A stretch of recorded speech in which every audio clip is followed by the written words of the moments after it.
अच्छा, आपने कहा कि भगवत गीता पढ़ने से नहीं आएगी, समझने से आएगी। तो व्यक्ति तो बुक को पढ़ता है, जैसे भगवत गीता ग्रंथ है उसको पढ़ेगा, घर में उसको पढ़ते, वो समझेगा कैसे उसको? हाँ, तो इसीलिए आप बच्चे को स्कूल क्यों भेजते हैं, आप स्कूल कॉलेज क्यों जाते हैं? किताबें तो बाहर मार्केट में मिल रही हैं, पढ़ के डॉक्टर बन जाओ, पढ़ के इंजीनियर बन जाओ। नहीं, आपको टीचर की आवश्यकता, उसको मीडियम कहते हैं जी। मीडियम की आवश्यकता है, वो है टीचर। आप स्कूल कॉलेज जाते हैं किताबें पढ़ने नहीं, किताबें के अंदर जो नॉलेज है उसको समझने के लिए, उस ज्ञान को समझने के लिए आप जाते हैं। तो इसी तरीके से हर ज्ञान के लिए है ये एप्लीकेबल। जी। तो भगवत गीता भी तो जो ज्ञान है उसको भी समझने के लिए आपको किसी टीचर के पास जाना पड़ेगा। जो कि उस ज्ञान को सही तरह जानता। अब देखिए, आप मेडिकल कॉलेज का ज्ञान लेना चाहते हैं मेडिसिन का, तो आप इंजीनियर के पास तो नहीं जाएंगे ना। नहीं। और मेडिसिन का अगर आपको ज्ञान लेना है, आप उसके पास भी नहीं जाएंगे जिसने कि जो एमबीबीएस का स्टूडेंट ही ना रहा हो, है जी, नहीं जाएंगे।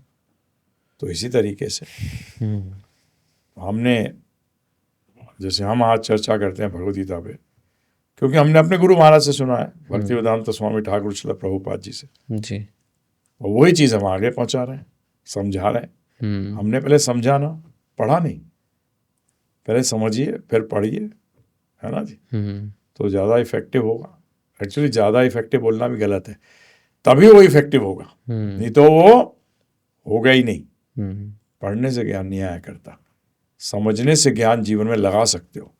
पढ़ने से रटने से ज्ञान तो आ जाएगा, परंतु उसको जीवन में कैसे लगाओगे? अच्छा, समझने का अर्थ क्या है कि जीवन में अप्लाई करना, उसको लगाना। और इसमें आपको टीचर हेल्प करता है। उसी को हम गुरु कहते हैं, शिक्षक कहते हैं, टीचर कहते हैं। अलग अलग लैंग्वेजेस में अलग अलग तरीके से लोग उनको बोध करते हैं। ठीक है ना, कार्य उनका एक ही है। उन्होंने जो ज्ञान समझा है उसी ज्ञान को आगे समझाएं, ठीक है ना, परंतु वैलिड होना चाहिए। गुरु वैलिड होना चाहिए, है ना, बिल्कुल बहुत ज़रूरी है। वैलिड का मतलब, आप जब कॉलेज भी ढूंढते हैं तो आप कैसा कॉलेज ढूंढते हैं? जो मान्यता प्राप्त है जी, ऐसे नहीं चले जाते, ऑथेंटिक हो, ऑथेंटिक होना चाहिए, मान्यता प्राप्त। इसी तरीके से गुरु को भी मान्यता प्राप्त होना चाहिए। तो हम आपको बता सकते हैं इतना कि आप, हमने सारा एक्सप्लेन किया हुआ है ये चीज़। आप जाइए givgita.com पे जाइए, वेबसाइट है, डाउनलोड करिए फ्री में, या आप गिव गीता ऐप पे जाइए, GIVEGITA, या आप 7210082100 पे आप हमें मिस्ड कॉल करिए और हम आपको फ्री में कोर्स भेजेंगे। जी।